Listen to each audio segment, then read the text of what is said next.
저는 59살 유부녀입니다. 그런데 지금 제 여동생 남편의 품에 안겨 있습니다. 어제 설거지를 하다가 동생이 무심코 던진 말 한마디에 심장이 멎는 줄 알았어요. 언니네는 관계 자주 해. 사실 나 상민 씨랑 한 번도 성공한 적이 없어. 너무 아파서 도저히 불가능하거든. 본격적인 영상이 시작하기 전에 좋아요와 구독으로 따뜻한 응원 부탁드립니다. 손에 쥔 그릇이 미끄러질 뻔했습니다. 제 남편은 길어야 이분이었어요. 느낌도 잘 나지 않아서 억지로 탄성을 내뱉은 것도 오래전 일이었죠. 그런데 동생은 그게 불만이라고 했어요. 저는 오히려 그게 부러웠습니다. 처음엔 그의 거대함에 당황스러웠지만 금방 우리는 꼭 맞았어요. 그도 꽉 맞는 저에게 만족해하는 것 같았습니다. 동생과는 맞지 않던 그 사람이 저와는 완벽하게 맞았어요.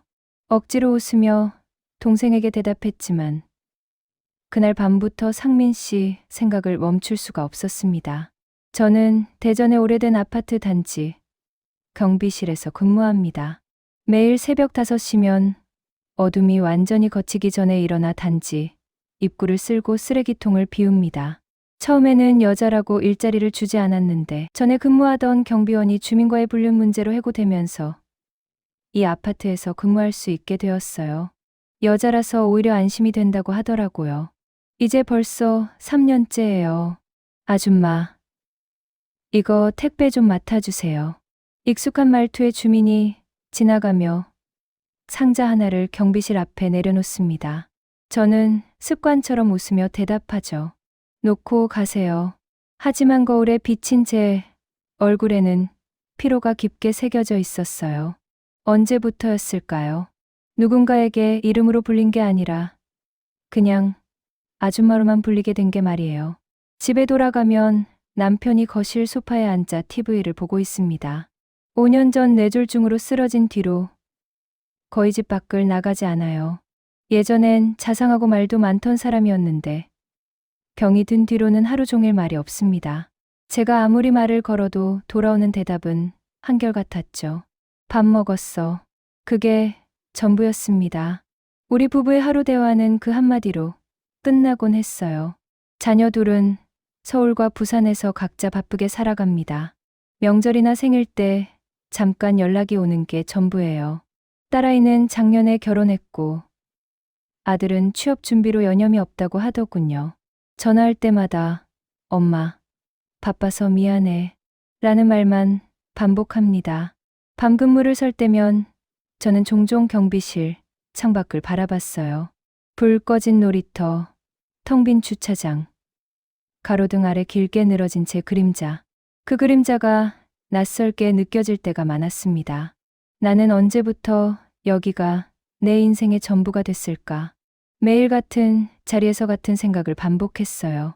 아침에 눈을 뜨면 경비실로 출근하고 주민들의 택배를 받아주고 민원을 처리하고 밤이 되면 집으로 돌아와 말없는 남편과 마주 앉아 저녁을 먹습니다. 그리고 다시 새벽이 오면 똑같은 하루가 시작되죠. 어느 날 밤 경비실에서 혼자 앉아 있는데 문득 이런 생각이 들었어요. 나는 지금 살고 있는 걸까? 아니면 그냥 시간을 견디고 있는 걸까? 그 물음에 답할 수가 없었습니다. 제 마음속엔 오래된 먼지처럼 외로움이 쌓여 있었어요. 누구도 제게 관심을 갖지 않았고 저 역시 누구에게도 기대지 않으려 했습니다. 그렇게 살아온 세월이 어느덧 20년이 넘었네요. 가끔 주민들이 경비실 앞을 지나가며 웃으면서 이야기를 나누는 모습을 보곤 했어요. 부부가 손을 잡고 산책을 가거나 아이들과 함께 웃으며 걷는 가족들. 그 모습이 부러웠지만 동시에 너무 멀게만 느껴졌습니다. 저는 그저 여기, 이 경비실이라는 작은 공간 안에서 잊혀진 사람처럼 살고 있었어요. 그리고 그게 제 운명이라고 이제는 그렇게 받아들이며 살아가고 있었습니다. 어느 가을날 서울에 살던 여동생 미정이에게서 전화가 왔습니다. 언니, 나 이혼했어. 고향으로 내려갈까 해. 갑작스러운 소식이었어요. 미정은 서울에서 15년을 살았는데 남편과의 불화로 결국 이혼을 하게 됐다고 했습니다. 그리고 일주일 뒤 미정은 짐을 싸들고 대전으로 내려왔어요. 함께 온 남자가 한 명 있었습니다. 언니, 이 사람이 이상민이에요. 재혼하기로 했어.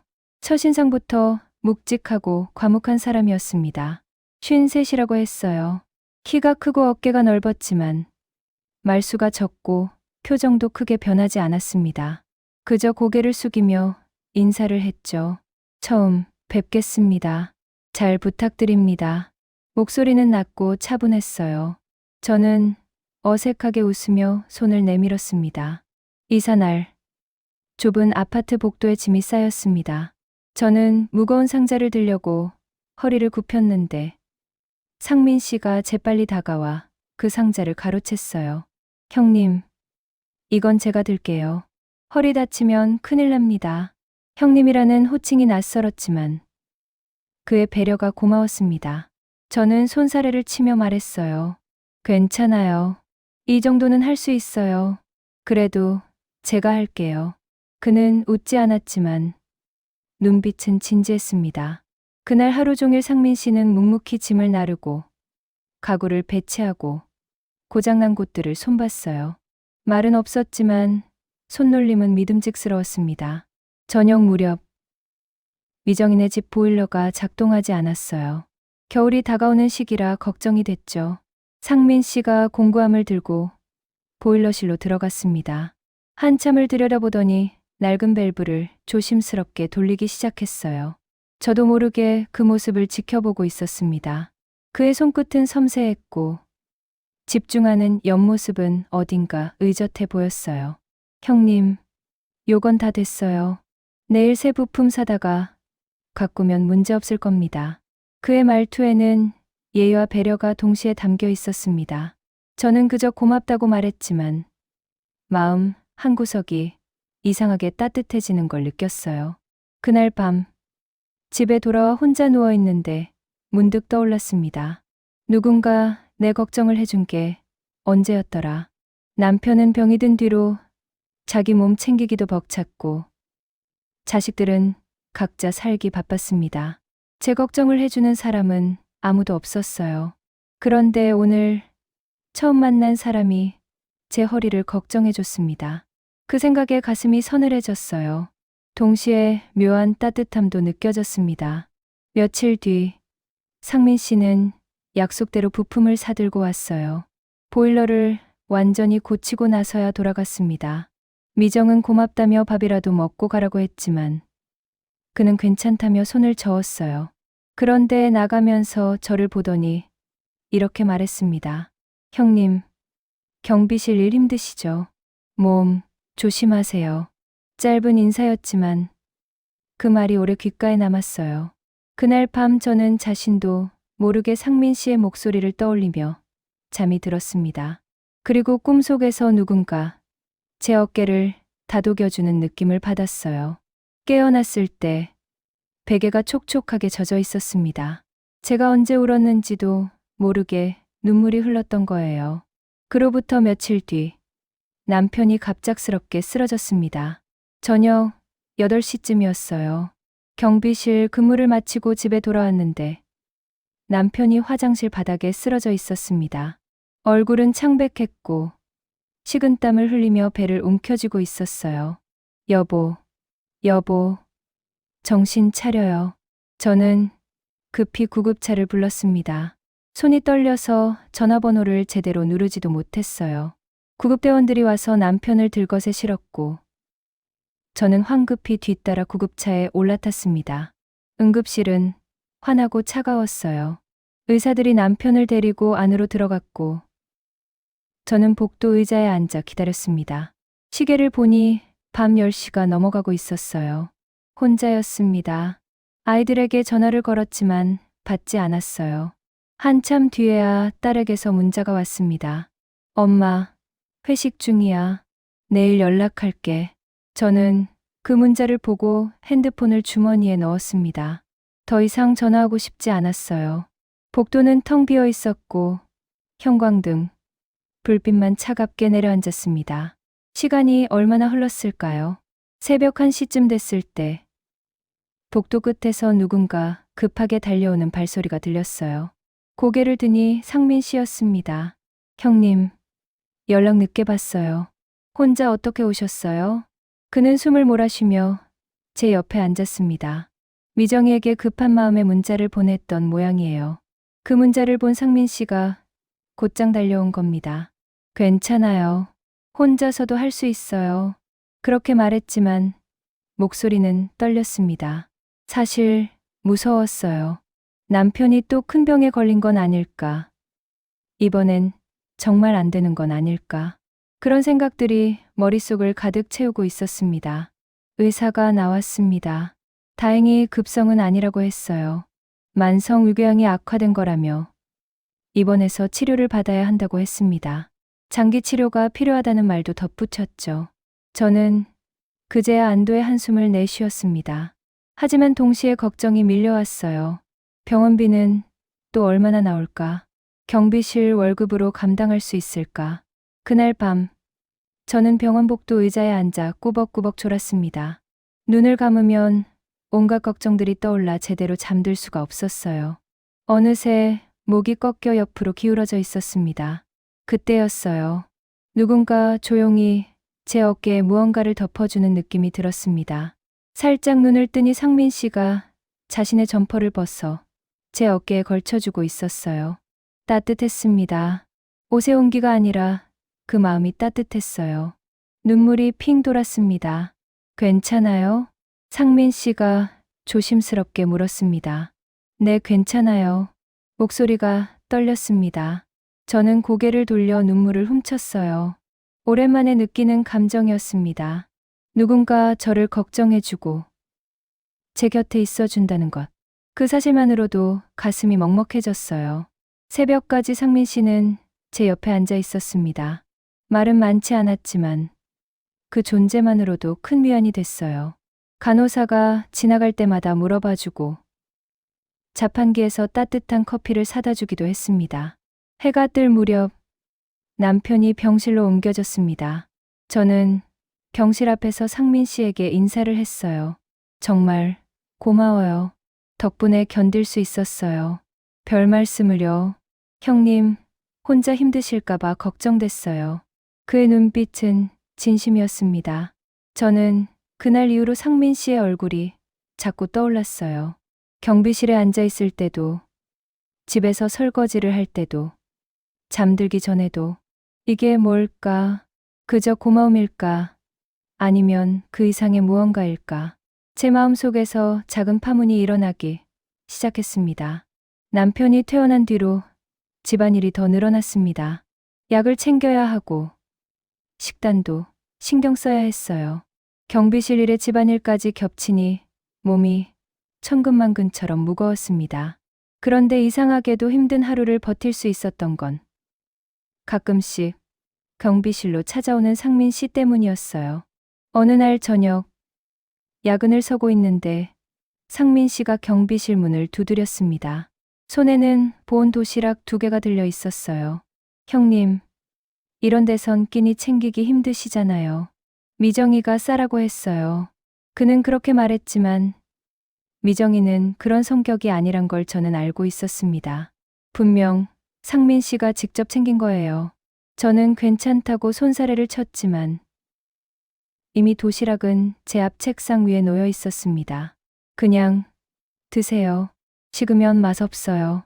저는 결국 젓가락을 들었습니다. 따뜻한 밥과 정갈하게 담긴 반찬들. 누군가의 정성이 느껴지는 음식이었어요. 오랜만에 느끼는 따뜻함이었습니다. 한 숟가락 뜨는데 목이 메었어요. 밥이 아니라 그 마음을 먹는 것 같았습니다. 상민 씨는 제 맞은편에 앉아 함께 밥을 먹었어요. 말은 없었지만 그 침묵이 불편하지 않았습니다. 오히려 편안했어요. 오랜만에 누군가와 밥을 나눠 먹는다는 게 이렇게 좋은 일인지 새삼 깨달았습니다. 며칠 뒤에는 경비실, 천장 전등이 나갔어요. 관리사무소에 연락하려는데 마침 지나가던 상민 씨가 봤습니다. 형님, 제가 갈아드릴게요. 위험하니까 제가 올라가죠. 사다리를 가지러 가더니 금방 돌아왔어요. 그리고 능숙하게 사다리를 세우고 올라가 전등을 갈기 시작했습니다. 저는 아래에서 사다리를 잡으며 그의 뒷모습을 바라봤어요. 넓은 어깨, 조심스럽게 전등을 만지는 손길, 집중하는 옆 얼굴. 이상하게도 그 모습이 제 시선을 오래 잡아두었습니다. 심장이 조금 빠르게 뛰는 것 같았어요. 다 됐습니다. 이제 괜찮으실 거예요. 사다리에서 내려온 상민 씨가 말했습니다. 저는 고맙다고 인사했지만 제 목소리가 평소와 다르게 들렸어요. 약간 떨리고 있었습니다. 그날 밤 집에 돌아와서도 상민 씨 생각이 계속 났습니다. 저는 스스로를 다그쳤어요. 이건 그냥 고마움이야. 그 이상은 안 돼. 나는 유부녀고 저 사람은 내 여동생의 남편이야. 하지만 마음은 제 말을 듣지 않았습니다. 거울에 비친 제 얼굴을 보니 오랜만에 미묘한 빛이 스며들어 있었어요. 언제부터 제 얼굴에서 이런 표정이 사라졌었는지도 모르겠더군요. 상민 씨는 그 뒤로도 자주 경비실에 들렀습니다. 이유는 항상 있었어요. 택배를 찾으러 왔다가, 쓰레기를 버리러 왔다가, 미정이 심부름을 시켰다고 하면서요. 그럴 때마다 잠깐씩 이야기를 나눴습니다. 요즘 형님 얼굴이 많이 피곤해 보여요. 남편 병원비도 나가고 애들한테도 손 벌리기 미안하고 그래요. 힘드시겠어요. 의지할 곳도 없으시고. 그 말에 가슴이 뜨끔했습니다. 맞아요. 저는 의지할 곳이 없었어요. 남편도 자식들도 누구도 제 편이 되어주지 않았습니다. 그런데 이 사람은 처음 본 지 몇 주밖에 안 됐는데도 제 상황을 이해해주는 것 같았어요. 어느 날 저녁 비가 내렸습니다. 경비실 창문에 빗방울이 톡톡 떨어졌어요. 상민 씨가 우산을 들고 나타났습니다. 형님, 퇴근하실 때 쓰세요. 집까지 멀잖아요. 저는 괜찮다고 했지만 그는 우산을 경비실 구석에 세워두고 갔습니다. 그날 밤 우산을 쓰고 집으로 걸어가는데 가슴이 이상하게 두근거렸어요. 이 작은 친절들이 조금씩 쌓여서 제 마음속에 틈을 만들고 있었습니다. 그 틈으로 상민 씨가 조금씩 들어오고 있었어요. 저는 그걸 알면서도 막을 수가 없었습니다. 창문에 비친 제 얼굴을 보니 오랜만에 여자의 표정이 있었습니다. 59의 나이에 이제는 잊었다고 생각했던 그 설렘이 다시 살아나고 있었어요. 며칠 뒤 미정이에게서 전화가 왔습니다. 언니, 이사 온 지도 한 달 됐는데 가족들 다 불러서 밥 한번 먹자. 언니네 형부도 모시고 와. 저는 그러겠다고 대답했어요. 사실 남편을 데리고 나가는 게 쉽지 않았지만 미정이가 준비한다는데 거절할 수도 없었습니다. 주말 저녁 저는 남편과 함께 미정이네 집으로 갔어요. 문을 열자 음식 냄새가 가득했습니다. 식탁에는 갈비찜과 잡채, 전 같은 것들이 정성스럽게 차려져 있었어요. 언니, 어서 와. 형부님도 오셨네요. 미정이가 반갑게 맞아주었습니다. 상민 씨도 부엌에서 나와 인사를 했어요. 남편에게 공손하게 고개를 숙이며 말했습니다. 형님, 편하게 앉으세요. 남편은 무뚝뚝하게 고개만 끄덕였어요. 우리는 식탁에 둘러앉았습니다. 미정이가 술을 따르고 상민 씨가 고기를 구웠어요. 식탁 위로 웃음소리가 오갔지만 저는 자꾸만 상민 씨 쪽으로 시선이 갔습니다. 그가 집게로 고기를 뒤집을 때, 물잔을 들 때, 미정이에게 뭔가를 건넬 때, 그 하나하나가 제 눈에 들어왔어요. 왜 이러는지 모르겠지만 그의 모든 행동이 신경 쓰였습니다. 형님, 이거 드세요. 상민 씨가 잘 구운 고기 한 점을 제 접시에 올려주었어요. 그 순간 우리 눈이 마주쳤습니다. 짧은 순간이었지만 가슴이 철렁 내려앉는 기분이었어요. 저는 황급히 고개를 돌렸습니다. 고맙습니다. 겨우 그렇게 말하고 고기를 입에 넣었지만 맛을 느낄 수가 없었어요. 심장 소리만 귓가에서 쿵쿵거렸습니다. 식사가 끝나고 설거지를 할 때였어요. 미정이와 함께 부엌에서 그릇을 닦는데 미정이가 무심히 말했습니다. 언니네는 관계 자주 해. 사실 나 상민 씨랑 한 번도 성공한 적이 없어. 너무 아파서 도저히 불가능하거든. 그 말에 저는 순간 숨이 멎는 것 같았어요. 손에 쥔 그릇이 미끄러질 뻔했습니다. 미정이는 불만처럼 말했지만 저는 그게 부러웠어요. 제 남편은 길어야 2분 정도였어요. 느낌도 잘 나지 않아 억지로 탄성을 내뱉은 것도 오래전이었어요. 미정이에게 자세히 설명할 수 없어서 저는 억지로 웃어 보였습니다. 하지만 가슴속이 복잡했어요. 설거지를 마치고 거실로 나오니 남편은 소파에서 TV만 보고 있었습니다. 상민 씨는 베란다에 나가 담배를 피우고 있었어요. 저는 물을 마시러 부엌에 갔다가 우연히 베란다 쪽을 봤습니다. 상민 씨가 창밖을 바라보며 서 있었어요. 그 뒷모습이 어딘가 쓸쓸해 보였습니다. 저도 모르게 베란다 문을 열고 나갔어요. 날씨가 많이 추워졌네요. 제가 먼저 말을 걸었습니다. 상민 씨가 고개를 돌리며 담배를 껐어요. 형님, 추운데 나오셨어요? 그냥 바람 좀 쐬려고요. 우리는 말없이 나란히 섰습니다. 멀리 아파트 단지의 불빛들이 반짝였어요. 찬바람이 볼을 스쳤지만 옆에 누군가 있다는 사실만으로도 따뜻했습니다. 형님, 너무 힘들어 보이세요. 상민 씨가 조심스럽게 말했습니다. 요즘은 그냥 누가 내 얘기 들어주는 것만으로도 고마워요. 그 말이 입 밖으로 나온 뒤에야 깨달았습니다. 제가 지금 무슨 말을 한 건지. 하지만 거짓말은 아니었어요. 정말로 누군가 제 이야기를 들어주는 게 그리웠습니다. 저도 형님 얘기 듣고 싶어요. 언제든지 말씀하세요. 짧은 대화였지만 우리 사이에는 설명할 수 없는 공기가 흘렀어요. 상민 씨의 깊은 눈빛이 잠시 제게 머물렀습니다.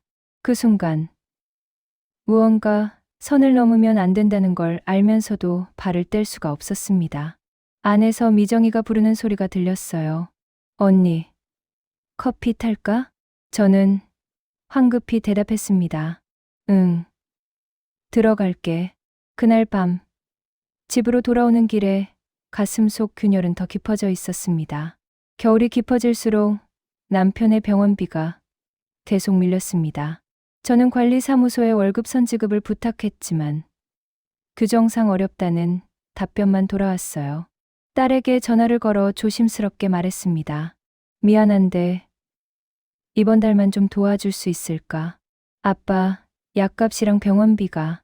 엄마, 나도 이번 달에 학원비 내야 하는데 솔직히 빠듯해.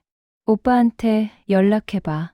아들에게도 전화했지만 비슷한 대답이었어요. 엄마, 취업 준비하느라 나도 돈이 없어. 미안해. 전화를 끊고 나니 무력감이 온몸을 짓눌렀습니다. 경비실 의자에 앉아 창밖을 바라봤어요.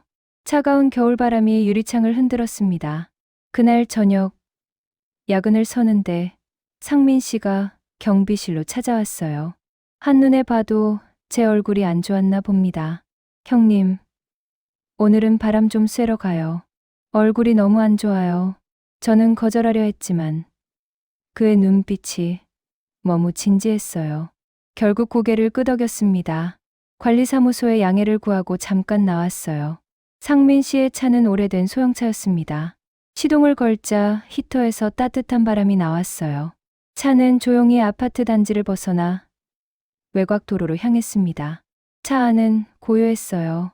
라디오도 켜지 않았고 우리는 말이 없었습니다. 창밖으로 가로등 불빛이 하나씩 스쳐 지나갔어요. 차창에 비친 사람의 얼굴이 겹쳐 보였습니다. 한참을 달리다가 상민 씨가 강변공원 주차장에 차를 세웠어요. 멀리 강물이 어둠 속에서 검게 흐르고 있었습니다. 형님, 힘든 일 있으면 말씀하세요. 제가 도울 수 있으면 돕고 싶어요. 그 말에 눈물이 났습니다. 참으려 했지만 결국 눈물이 뺨을 타고 흘러내렸어요. 저는 왜 이렇게 된 걸까요? 가족한테도 짐이 되고 아무도 제 말을 들어주지 않고 목소리가 떨렸습니다. 상민 씨가 조심스럽게 제 손등에 손을 올렸어요. 그 따뜻한 온기가 말보다 먼저 다가왔습니다. 형님은 잘못한 게 없어요. 누구보다 열심히 사셨잖아요. 그의 목소리는 낮고 차분했습니다. 하지만 그 안에 담긴 진심이 느껴졌어요. 저는 고개를 들어 그를 바라봤습니다. 어둠 속에서도 그의 눈빛이 보였어요. 그 눈빛 속에는 연민과 애틋함, 그리고 말할 수 없는 감정이 섞여 있었습니다. 저도 모르게 손을 들어 그의 손을 덮었어요. 시간이 멈춘 것 같았습니다. 차창 밖으로는 차가운 바람이 불었지만 차 안은 두 사람의 숨결로 가득했어요. 우리는 아무 말 없이 서로를 바라봤습니다. 상민 씨가 먼저 손을 뻗어 제 뺨에 눈물을 닦아주었어요. 그 손길이 닿는 순간 오래 꽁꽁 얼어있던 마음 한 구석이 녹아내리는 것 같았습니다. 서로의 몸을 떼야 한다는 걸 알지만 뗄 수 없었어요. 그의 숨이 먼저 가빠졌어요. 처음엔 그의 거대함에 당황스러웠지만 금방 꼭 맞는다는 걸 알 수 있었어요. 동생과의 관계에 성공한 적이 없다던 그도 드디어 뜨거운 입구를 찾아냈어요. 돌아가야 할 시간이 되어서야 우리는 천천히 몸을 떼었어요. 상민 씨가 시동을 걸며 조심스럽게 물었습니다. 후회하세요? 저는 고개를 저었습니다. 아니요. 오늘만큼은 후회하고 싶지 않아요. 차는 다시 아파트 단지로 향했습니다. 하지만 우리 둘 다 알고 있었어요. 오늘 밤 우리는 되돌아갈 수 없는 선을 넘었다는 걸. 그리고 그 선 너머에는 돌이킬 수 없는 무언가가 기다리고 있다는 걸. 경비실 앞에 차를 세우고 저는 차에서 내렸습니다. 뒤를 돌아보니 상민 씨도 저를 보고 있었어요. 우리는 말없이 인사를 나눴습니다. 그날 밤 경비실에 혼자 앉아 있는데 가슴이 두근거렸습니다. 죄책감과 설렘이 동시에 밀려왔어요. 하지만 무엇보다도 오랜만에 살아있다는 느낌이 들었습니다. 그날 이후 우리는 자주 만났습니다. 처음에는 우연을 가장했어요. 마트에서 마주치거나 쓰레기를 버리러 나왔을 때 경비실 앞에서 만나거나. 하지만 시간이 지나면서 우연은 약속이 되었습니다. 남편 병원 간다는 핑계로, 장을 보러 간다는 이유로 짧은 시간이라도 서로를 보는 것이 하루의 위안이었어요. 우리는 아파트 단지에서 멀리 떨어진 곳에서 만났습니다. 외곽의 조용한 카페, 강변공원 벤치, 때로는 차 안에서. 그렇게 만날 때마다 우리는 점점 더 익숙하게 강하고 자극적인 순간들을 즐겼어요. 어느 날 밤, 경비실 근무를 마치고 나오는데 상민 씨가 기다리고 있었습니다. 주변을 둘러보고는 제 손을 잡아 끌었어요. 우리는 단지 뒤편 놀이터로 갔습니다. 밤이 깊어 아무도 없는 놀이터였어요. 가로등, 불빛 아래서 우리는 벤치에 나란히 앉았습니다. 겨울비가 보슬보슬 내리기 시작했어요. 추우시죠?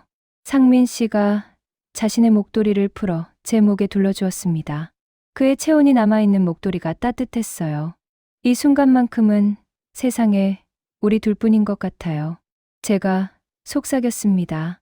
이렇게 누군가와 함께 있다는 게 이렇게 따뜻한 일이었군요. 상민 씨가 제 어깨를 감싸 안았어요. 저는 그의 품에 기대어 눈을 감았습니다.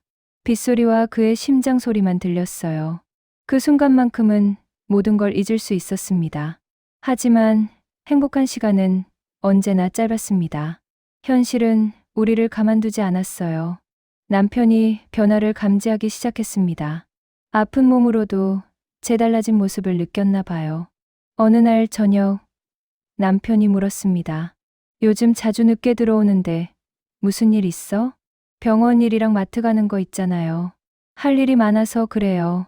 거짓말이 입에서 자연스럽게 나왔습니다. 남편은 더 묻지 않았지만 눈빛이 예전과 달랐어요. 의심의 그림자가 어려 있었습니다. 더 큰 문제는 미정이었어요. 어느 날 미정이가 상민 씨의 휴대폰을 보게 됐다고 했습니다. 저녁에 미정이에게서 전화가 왔어요. 언니, 요즘 상민이랑 자주 연락하지? 목소리에 날이 서 있었습니다.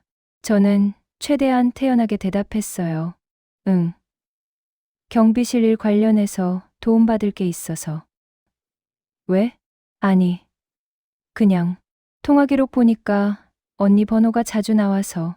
미정의 목소리는 의심으로 가득했습니다. 전화를 끊고 나니 식은땀이 났어요. 이대로는 오래 갈 수 없다는 걸 알았습니다. 며칠 뒤 상민 씨를 만났을 때 그 이야기를 꺼냈어요. 미정이가 눈치챈 것 같아요. 우리 조심해야 할 것 같아요. 상민 씨의 표정이 어두워졌습니다. 그럼 어떻게 해야 할까요? 이제 안 만날까요? 그 말에 가슴이 철렁 내려앉았어요. 안 만나야 한다는 건 알고 있었지만 막상 그 말을 들으니 견딜 수 없었습니다. 조금만 더 생각할 시간을 주세요. 지금 당장은 답을 할 수가 없어요. 우리는 그날도 헤어졌지만 불안은 계속 커져갔습니다. 어느 날 남편이 제 핸드폰을 보려고 했어요. 황급히 빼앗으며 화를 냈습니다. 왜 남의 폰을 마음대로 보려고 해요? 처음으로 남편에게 소리를 질렀어요. 남편은 놀란 눈으로 저를 바라봤습니다. 그 눈빛에는 상처와 의심이 동시에 담겨 있었어요. 미정이도 상민 씨를 계속 추궁했다고 했습니다. 요즘 왜 이렇게 형님이랑 연락이 많냐고, 무슨 일이 있는 거냐고. 그녀의 눈빛이 날카롭게 빛났어요. 불안은 현실이 되어가고 있었습니다. 우리가 쌓아올린 작은 행복의 성은 조금씩 무너지고 있었어요. 하지만 그럼에도 저는 상민 씨를 놓을 수가 없었습니다. 밤마다 경비실에 앉아 창밖을 바라보며 생각했어요. 이 관계가 어디로 가고 있는지, 뜻은 어떻게 날지. 하지만 답은 나오지 않았습니다. 다만 한 가지는 확실했어요. 이 비밀이 언젠가는 터질 거라는 것. 그리고 그날이 오면 모든 게 무너질 거라는 것. 겨울비가 경비실 창문을 적셨습니다. 차가운 빗물처럼 제 마음도 점점 무거워지고 있었어요. 일주일 뒤 상민 씨에게서 문자가 왔습니다. 오늘 시간 되세요? 꼭 만나서 이야기하고 싶어요. 저는 남편에게 마트 간다고 거짓말을 하고 집을 나섰어요. 외곽의 조용한 카페에서 만나기로 했습니다. 아파트 단지에서 차로 30분 정도 걸리는 곳이었어요. 카페에 도착했을 때 상민 씨는 이미 구석자리에 앉아 있었습니다. 저는 그의 맞은편에 앉았어요. 테이블 위로 뜨거운 커피 김이 올랐습니다. 형님, 이제 우리 어떻게 해야 할까요? 상민 씨의 목소리는 무겁고 피곤해 보였어요. 저도 마찬가지였습니다. 저도 모르겠어요. 조금만 더 생각할 시간이 필요해요. 그때였습니다. 상민 씨의 휴대폰이 울렸어요. 화면에 미정이 이름이 떴습니다. 상민 씨는 당황한 표정으로 전화를 바라봤지만 받지 않았어요.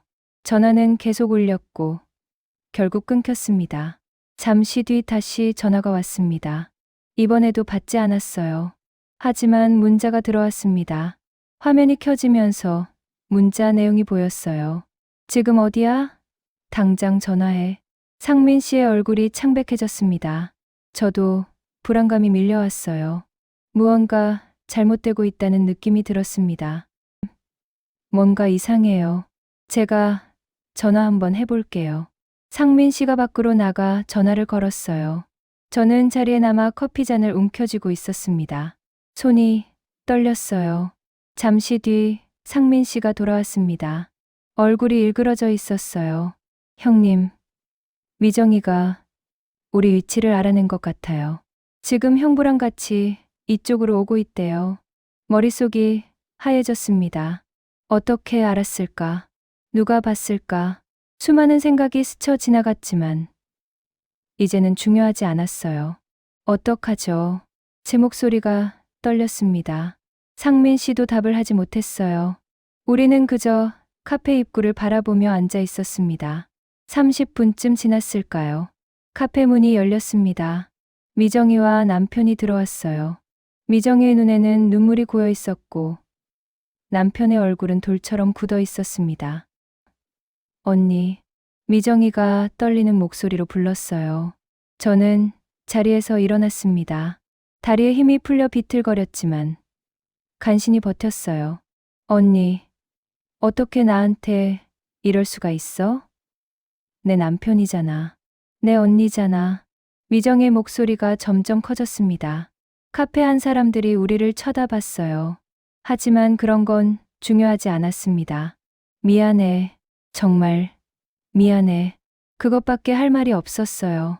변명의 여지도 없었습니다. 저는 제 여동생의 남편과 사랑에 빠졌고 그게 들통난 거예요. 남편이 한 걸음 다가왔습니다. 그의 눈빛에는 배신감과 절망이 가득했어요. 당신이 이럴 사람인 줄 몰랐소. 남편의 목소리는 차갑고 낮았습니다. 병든 몸으로 여기까지 온 게 얼마나 힘들었을까요? 하지만 그 고통보다 마음의 상처가 더 컸을 거예요. 미안해요. 하지만 나도 한 번쯤은 나로 살고 싶었어요. 20년 넘게 참고 견디고 혼자 버텨왔어요. 단 한 번도 누가 내 말을 들어준 적이 없었어요. 제 목소리에서 눈물이 섞여 나왔습니다. 그게 이유가 되나? 그게 변명이 되나? 남편이 소리쳤어요. 처음 보는 모습이었습니다. 상민 씨는 고개를 숙인 채 아무 말도 하지 못했어요. 미정이는 의자를 붙잡고 흐느끼기 시작했습니다. 언니를 믿었는데 우리 가족이잖아. 그 말이 가슴에 비수처럼 꽂혔습니다. 맞아요. 우리는 가족이었어요. 하지만 저는 그 가족을 배신했습니다. 카페를 나와 주차장에 섰을 때 남편이 말했습니다. 이혼합시다. 더 이상 당신과 함께 살 수 없소. 저는 고개를 끄덕였어요. 그럴 자격도 없었습니다.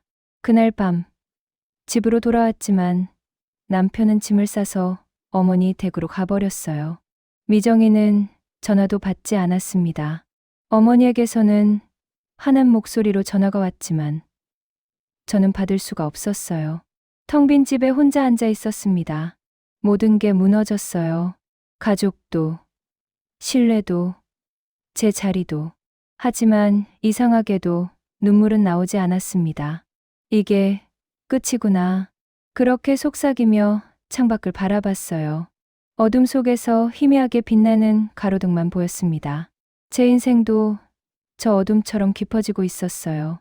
모든 것이 무너졌습니다. 남편은 이혼 서류를 보내왔고 미정이는 상민 씨를 떠났어요. 아이들에게서도 연락이 왔습니다. 엄마, 어떻게 그럴 수가 있어? 아빠가 얼마나 힘들어하는지 알아? 딸아이의 목소리는 차갑고 날카로웠어요.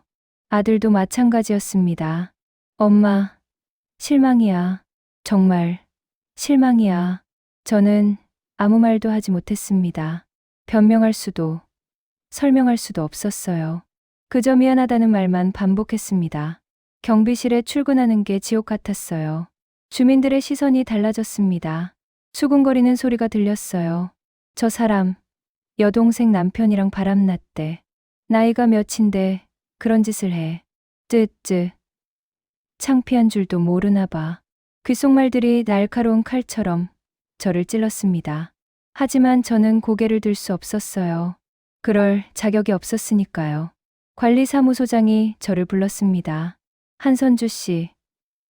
미안하지만 계약 갱신이 어렵게 됐습니다. 주민들, 민원이 많이 들어와서요. 예상했던 일이었어요. 저는 조용히 고개를 숙였습니다. 알겠습니다. 정리하고 나가겠습니다. 일주일 뒤, 저는 경비실 문을 마지막으로 닫았습니다. 3년 동안 일했던 곳이었어요. 하지만 이제는 돌아갈 곳이 아니었습니다. 집도 정리해야 했어요. 남편 명의의 집이었기 때문에 저는 나가야 했습니다. 짐을 싸면서 지난 25년의 결혼 생활을 떠올렸어요. 행복했던 순간도 있었지만 대부분은 외롭고 힘든 시간이었습니다. 그래도 이렇게 끝날 줄은 몰랐어요. 짐을 다 싸고 나니 몇 개의 박스밖에 안 됐습니다. 25년이 이렇게 가벼울 줄 몰랐어요. 상민 씨에게서 연락이 왔습니다. 형님, 저도 집을 나왔어요. 미정이가 이혼하자고 했어요. 어디 계세요? 저는 고시원 주소를 보냈습니다.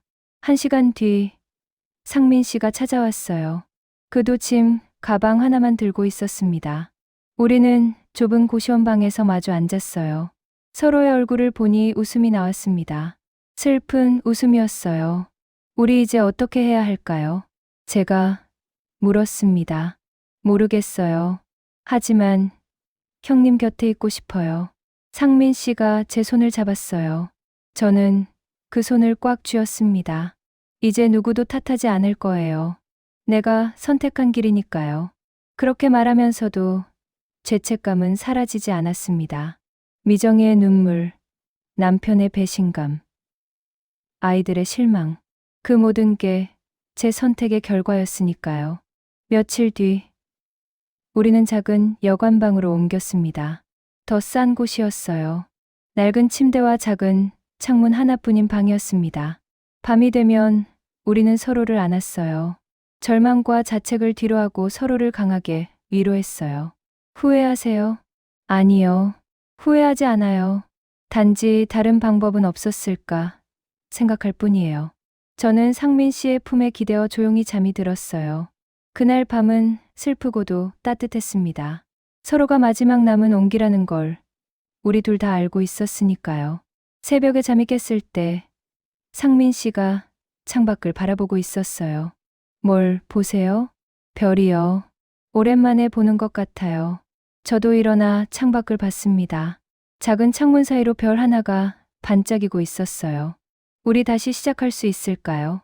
할 수 있을 거예요. 힘들겠지만요. 상민 씨가 제 어깨를 감싸 안았습니다. 저는 그의 품에서 작은 희망을 느꼈어요. 모든 걸 잃었지만 이 사람만은 남았다는 것. 그것만으로도 다시 일어설 수 있을 것 같았습니다. 아침 해가 떠올랐습니다. 새로운 하루가 시작됐어요. 잿더미 위에서 우리는 다시 걸어가기로 했습니다. 어디로 가야 할지는 몰랐지만 함께라면 갈 수 있을 것 같았어요. 시간이 흘러 우리는 대전을 떠났습니다. 충청의 작은 소도시로 내려왔어요. 아는 사람도 없고 우리를 아는 사람도 없는 곳. 그곳에서 새로 시작하기로 했습니다. 찾은 집은 오래된 건물 옥탑방이었어요. 비록 낡았지만 햇살이 잘 드는 방이었습니다. 창문 너머로 바람이 들어왔고 작은 베란다에서는 멀리 산이 보였어요. 저는 동네 마트 계산원으로 일을 시작했습니다. 시급은 적었지만 일은 단순했어요. 물건을 찍고 계산하고 인사하는 것. 그게 전부였습니다. 상민 씨는 식당 주방에서 일했어요. 설거지부터 시작해서 이제는 간단한 요리도 배우고 있다고 했습니다. 퇴근하면 손에서 기름 냄새가 났지만 그는 불평하지 않았어요. 하루의 끝, 우리는 작은 식탁에 마주 앉아 저녁을 먹었습니다. 김이 오르는 국과 간단한 반찬들. 화려하지 않았지만 함께 나누는 밥이었어요. 오늘 힘들었어요? 네, 조금요. 그래도 괜찮아요. 상민 씨가 제 그릇에 반찬을 덜어주었습니다. 저도 그의 그릇에 국을 더 부어주었어요. 그렇게 서로를 챙기는 게 일상이 됐습니다. 주말이면 우리는 근처 공원을 산책했어요. 손을 잡고 천천히 걸으며 이야기를 나눴습니다. 별다른 이야기는 아니었어요. 오늘 마트에서 있었던 일, 식당에서 배운 요리, 날씨 이야기 같은 것들. 하지만 그 평범한 대화들이 좋았습니다. 누군가와 하루를 나눌 수 있다는 게 얼마나 소중한 일인지 이제야 알았어요. 어느 날 저녁 공원 벤치에 앉아 노을을 봤습니다. 하늘이 붉게 물들어가고 있었어요.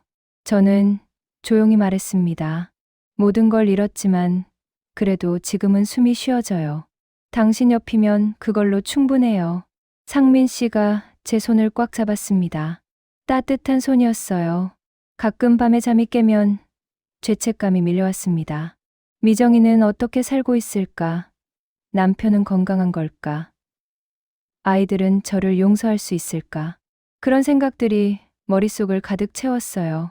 그럴 때면 옆에서 자는 상민 씨를 보며 다짐했습니다. 이 사람만큼은 끝까지 책임지자고. 내가 선택한 삶이니까 후회하지 말자고. 계절이 바뀌어 봄이 왔습니다.